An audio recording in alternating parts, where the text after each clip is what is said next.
Hey fam, happy Tuesday. It is a beautiful sunny day. As I was taking a walk, I decided to pause a little at the park and I just decided to share something with you while I still have it in my mind. In fact, I've had it on my mind for a while, but here we go. There's a chance for me to share. 2020 and 2021 has been by far the most difficult year for a lot of us for a lot of reasons.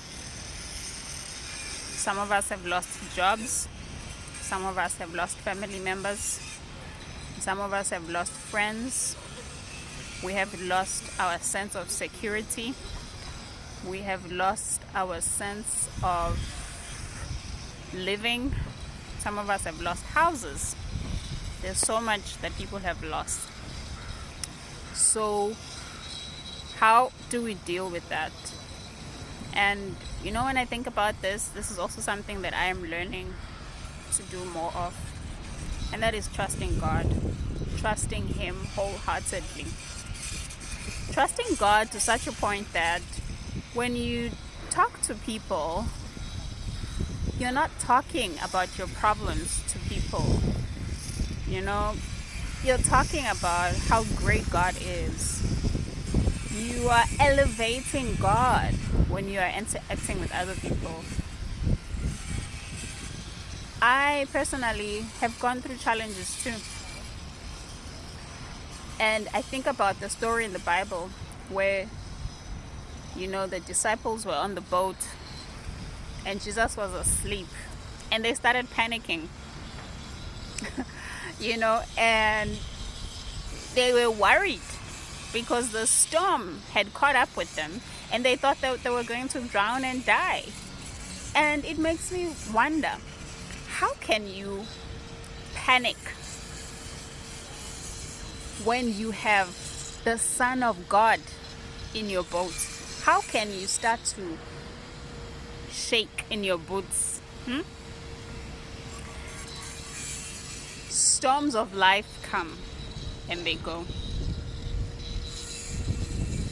Waves of life come. Storms come in very different forms. Some storms come in financial challenges. Some storms will come in the form of human beings. Some storms will come in a form of losing your job, losing your family. It's a lot of storms that could come your way, but the important thing is, how are you dealing with it? Are you letting the Son of God take care of your problems? Are you remembering that He's there? Because you need to remember that the Bible says, cast your burdens unto Jesus, because He cares for you. He cares for you to that point that He gave His life for you and I. That's how much He cares for you. He could have called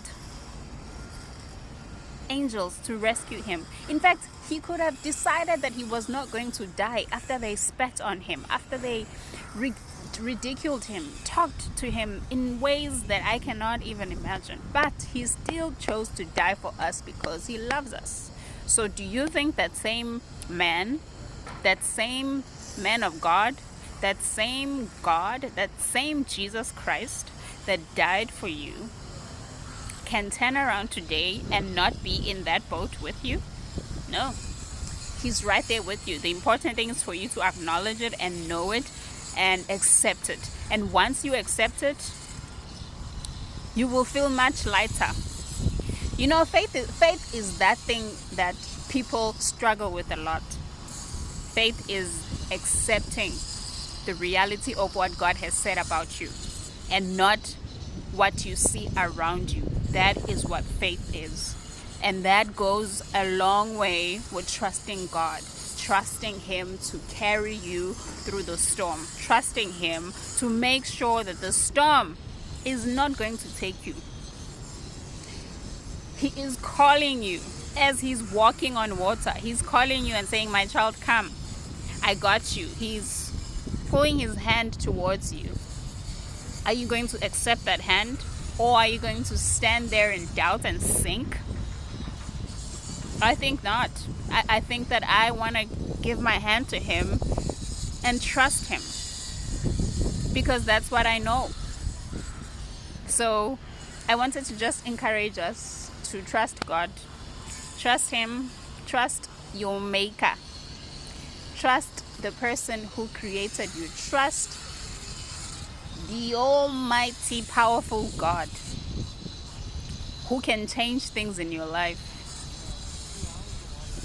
You know, he has done so much for me. He has done so much for me. What has he done for you? You know, remain in that mode of being thankful and not complaining all the time. Just keep thanking him, because a grateful heart goes a long way. A thankful heart goes a long way. So yeah, that's me for today. I love you. God bless you, and I'll catch you next time. And I'm sorry about the noise around me.